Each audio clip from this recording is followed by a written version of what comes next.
India കണ്ട ഏറ്റവും വലിയ ഹിന്ദു, ഏറ്റവും മഹാനായ ഹിന്ദു, ഇന്ത്യ കണ്ട ഏറ്റവും വലിയ മതേതരവാദിയും ഗാന്ധിജി. ഏറ്റവും വലിയ ഹിന്ദു തന്നെ ഏറ്റവും വലിയ മതേതരവാദിയായതാണ് ഇന്ത്യയുടെ വിജയവും ഗാന്ധിജിയുടെ വിജയവും. നഥൂറാം ഗോഡ്സെ വെടിവെക്കുമ്പോൾ ഗാന്ധിജിയുടെ ചുണ്ടിൽ നിന്ന് അവസാനം വന്നതും ശ്രീരാമന്റെ പേരാണ്. ഹേ റാം എന്ന് വിളിച്ചുകൊണ്ടാണ് ഗാന്ധിജി ബിർള മന്ദിരത്തിന്റെ മുറ്റത്ത് വീണ് പടഞ്ഞ് ലോകത്തെ പല മഹാന്മാരും കൊല ചെയ്യപ്പെട്ട പോലെ ഗാന്ധിജിയും സ്വന്തം നാട്ടുകാരാൽ കൊല ചെയ്യപ്പെട്ടു. ഇന്ത്യ എന്ന അഭിമാനം ഗാന്ധിജിയുടെ നാട്. ഇന്ത്യ എന്താ പഠിപ്പിച്ചത്? ലോകത്തെ നന്മ പഠിപ്പിച്ചു, ധർമ്മബോധം പഠിപ്പിച്ചു, ജീവിതത്തിൽ സൂക്ഷ്മത വേണമെന്ന് പഠിപ്പിച്ചു. അച്ഛൻ മരിക്കുന്നത് വരെ ഗാന്ധിജി അച്ഛനെ ശുശ്രൂഷിച്ചു. അച്ഛൻ്റെ അന്ത്യവേളയിൽ ശയ്യക്കടുത്തുണ്ടായിരുന്നു മോഹൻദാസ്. പക്ഷേ ഇടക്ക് ഭാര്യയുടെ അടുത്ത് പോയിട്ട് ശയിക്കണമെന്ന് ഗാന്ധിജിക്ക് തോന്നി. കുറേ ദിവസമായിരുന്നു ഗാന്ധിജി ഭാര്യയെ കണ്ടിട്ട്. ഭാര്യയുടെ കൂടെ ഗാന്ധിജി പോയിട്ട് അല്പസമയം വിശ്രമിച്ചു. ആ സമയത്ത് ഗാന്ധിജിയുടെ അച്ഛൻ മരണപ്പെട്ടു പോയി. അത് ഗാന്ധിജിയുടെ മനസ്സിൽ വലിയ ഖേദമുണ്ടാക്കി.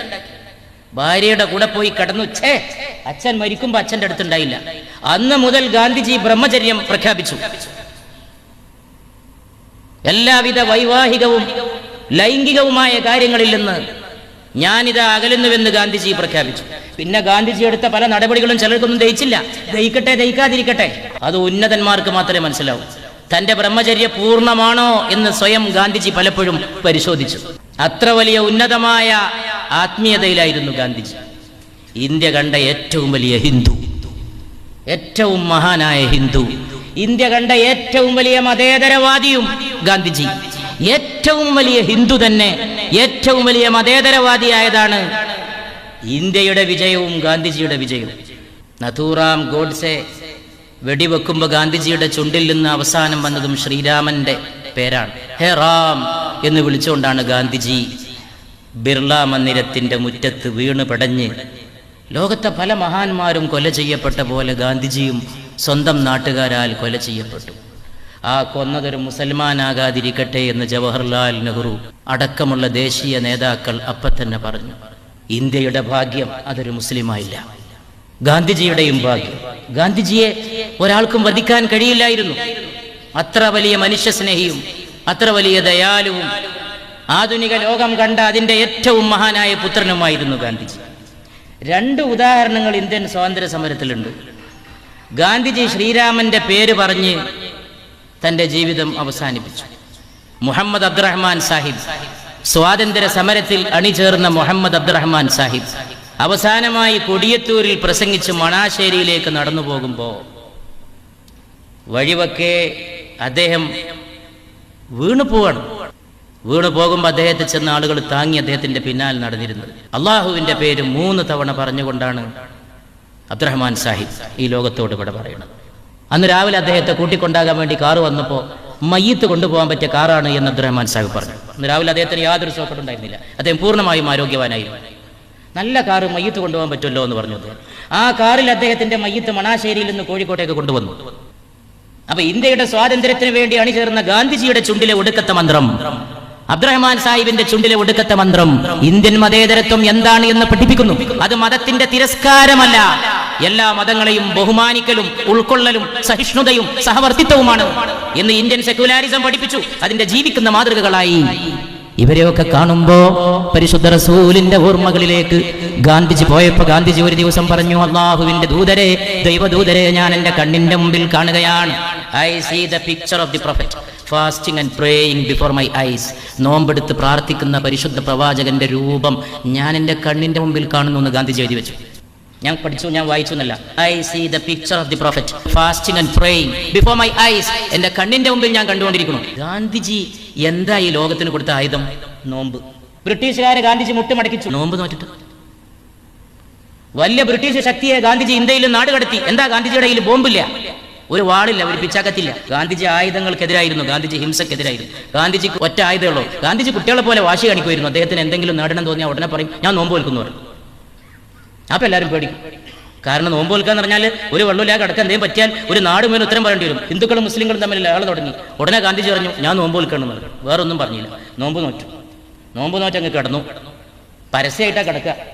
നോമ്പ് നോറ്റ് എല്ലാവരും കൂടെ ഉള്ളിടത്ത് കടന്നൊരു വെള്ളമില്ല ഒന്നുമില്ല. അപ്പോഴേക്ക് ആയുധങ്ങൾ വന്നിട്ട് ഗാന്ധിജിയുടെ മുമ്പിൽ കൂമ്പാരാകാൻ തുടങ്ങി. ഹിന്ദുക്കളും മുസ്ലിങ്ങളും അവരുടെ കയ്യിലുള്ള സകല ആയുധങ്ങളും ഈ മെലിഞ്ഞ മനുഷ്യന്റെ മുമ്പിൽ. മരം കോച്ചുന്ന തണുപ്പിൽ ഇംഗ്ലണ്ടിൽ മഹാത്മജി കപ്പലിറങ്ങുമ്പോൾ വിൻസ്റ്റൺ ചർച്ചിൽ പറഞ്ഞു, ഇതാ വന്നിരിക്കുന്നു ഇന്ത്യയുടെ അർദ്ധനഗ്നനായ ഫക്കീർ, the half naked fakir of India. ഫക്കീർ എന്നാണ് വിളിച്ചത്, ഫക്കീർ. ആ ഫക്കീറിനെയാണ് ഇന്ത്യ ജനിപ്പിച്ചത്. ഇന്ത്യയുടെ ഏറ്റവും വലിയ സന്താനം ഒരു ഫക്കീറായി. ഫക്കീർ എന്നുള്ളത് ഒരു മുസ്ലിം പദമാണ്, ഒരു അറബ് പദമാണ്. വെറും ദരിദ്രനെയല്ല ഇസ്ലാമിൽ ഫക്കീർ എന്ന് വിളിക്കുന്നത്. പുറത്ത് ദരിദ്രനാണെങ്കിലും ഉള്ളുകൊണ്ട് സമ്പന്നതക്കാണ് ഫഖർ എന്ന് പറയാം. അൽ ഫഖ്റു ഫഖ്റി എന്ന് റസൂലുള്ളാഹിന്റെ ഒരു ഹദീസ് ഉണ്ട് സല്ലല്ലാഹു അലൈഹി വസല്ലം. അൽ ഫഖ്റു ഫഖ്റി, ദാരിദ്ര്യമാണ് എൻ്റെ അഭിമാനം. Poverty is my pride. അമർത്യാസന്നാണ് ഒരു പക്ഷേ ആധുനിക കാലഘട്ടത്തിൽ ദാരിദ്ര്യം ഒരു ശാപമല്ല എന്ന് പറഞ്ഞ സാമ്പത്തിക ചിന്തകൻ. അതിനാണ് അമർത്യാസൻ നോബൽ പ്രൈസ് കൊടുത്തത്. ദാരിദ്ര്യത്തെ മോശമായിട്ട് കാണരുത്, ദാരിദ്ര്യം കൊണ്ട് സമ്പന്നത ഉണ്ടാക്കാം എന്നുള്ളതാണ് അമർത്യാസെന്നിന്റെ തീസീസ്. അവരൊക്കെ വലിയ ആളുകളാണ്. ഞാൻ ഡൽഹിയിൽ വെച്ച് അമർത്യാസെന്നുമായിട്ട് ഒരിക്കൽ സംസാരിക്കുമ്പോൾ അദ്ദേഹത്തിൻ്റെ മകളുണ്ട് കൂടെ. അപ്പൊ എന്നോട് ഇംഗ്ലീഷ് സംസാരിക്കുമ്പോൾ അമർത്യാസെൻ തൻ്റെ മകളോട് ബംഗാളിയിലാണ് സംസാരിക്കുന്നത്. അതാണ് അവരുടെയൊക്കെ മഹത്വം. നമ്മളെ ചില ആൾക്കാരെ മാതിരിയല്ല. ഞാനൊരു വീട്ടിൽ പോയി അടുത്ത കാലത്ത്, ഒരു പെമ്പറിനോട് പുറത്തു നിന്നിട്ട് കോൾ അളിയങ്ക, കോൾ അളിയങ്ക, അളിയനെ വിളിക്കുന്നാണ് പറയുന്നത്. എന്നാ പിന്നെ അത് രണ്ടും ഇംഗ്ലീഷിലാക്കി കൂട്ടാ. കോൾ അളിയങ്ക എന്ന് പറഞ്ഞിട്ട് ഔലും ചെരുപ്പും തമ്മിൽ കൂട്ടണോ? ഞെട്ടിപ്പോയി. എൻ്റെ കൂടെ യാത്ര ചെയ്ത് കാറിലുണ്ട് കുട്ടികളുണ്ടായിരുന്നു. ഓല് പറഞ്ഞു, നിങ്ങൾ കേട്ടത് നിങ്ങളും കേട്ടോ എന്ന് ഞാനും ചോദിച്ചു. ആളുകളുടെ ഒരു ആഭാസം നോക്കണം. മലയാളം പറയാൻ പുച്ഛം. അവനാൻ്റെ ആളുകളെ കാണുമ്പോൾ വേറൊരു ഭാഷ പറയുന്നവന് മാനസികമായൊരു തകരാണ്ട് നിങ്ങൾ വിശ്വസിക്കണം. അവനാൻ്റെ ആളുകളെ കാണുമ്പോൾ ആ ഭാഷയിലെ ഭാഷ മറ്റൊരാളെ കാണുമ്പോൾ, ഇപ്പം നമുക്ക് ആ ഭാഷ തിരിയാത്തവരോട് പറയാനാണ് വേറെ ഭാഷയുടെ സഹായം. ഒരു അറബി സഹോദരൻ നമ്മൾ കണ്ടു, അദ്ദേഹത്തിന് നമ്മളെ മലയാളം അറിയില്ല. അപ്പോൾ അറബിയിലോ ഇംഗ്ലീഷിലോ സംസാരിക്കണം. അവിടെ മറ്റൊരു ഭാഷയുടെ സഹായം തേടി വന്നു. നമ്മളെ സ്വന്തം നാട്ടുകാരെ കണ്ടാൽ അവരോട് വേറൊരു ഭാഷയുടെ ആവശ്യം എന്താണ്? നമ്മൾ ചില ആളുകൾ ശ്രദ്ധിക്കും, നമ്മളെ നാട്ടുകാരേറ്റൊക്കെ ഇരുന്ന് വർത്താനം പറയുമ്പോൾ ചില പുതിയ അഭിനവ വിദ്യാസമ്പന്നർ വരും. ഇവരൊന്ന് തുടങ്ങും ഇംഗ്ലീഷിൽ വർത്താനം പറയാൻ. ഇംഗ്ലീഷിൽ വർത്താനം പറയണത് നമ്മൾ ഒപ്പിരിക്കുന്ന ആളുകളെ അവഹേളിക്കാനാണ്. ഇംഗ്ലീഷിൽ അയാൾ സംസാരിക്കുന്നത് നമ്മൾ ഒപ്പിരിക്കുന്ന ഇംഗ്ലീഷ് തിരിയാത്ത ആളുകളെ അവഹേളിക്കാനാണ്. ഞാൻ അത്ര ആളുകളോട് എന്ത് ചെയ്യുമെന്ന് പറഞ്ഞാൽ, അയാൾ എത്ര ഇങ്ങോട്ട് ഇംഗ്ലീഷ് പറഞ്ഞാലും ഞാൻ അങ്ങോട്ട് മലയാളത്തിൽ തന്നെ മറുപടി പറഞ്ഞുകൊണ്ടിരിക്കും. അവസാനം അയാളും മലയാളത്തിലേക്ക് മടങ്ങും. ഇതൊക്കെ ഒരു സംസ്കാരത്തിൻ്റെ അപകർഷതാബോധമാണ്. അമർത്യാസൻ ലോകത്ത് നോബൽ പ്രൈസ് കിട്ടി. മകളോട് ബംഗാളി മതി എന്ന് അമർത്യാസൻ തീരുമാനിച്ചു. അവനവൻ്റെ വീടിനകത്ത് മാതൃഭാഷയാണ് ഏറ്റവും നല്ലത്. അതിലേ ഉണ്ടാവുള്ളൂ സ്നേഹം, അതിലേ ഉണ്ടാവുള്ളൂ ആത്മാർത്ഥത, അതിൽ കൃത്രിമത്വം ഉണ്ടാവില്ല.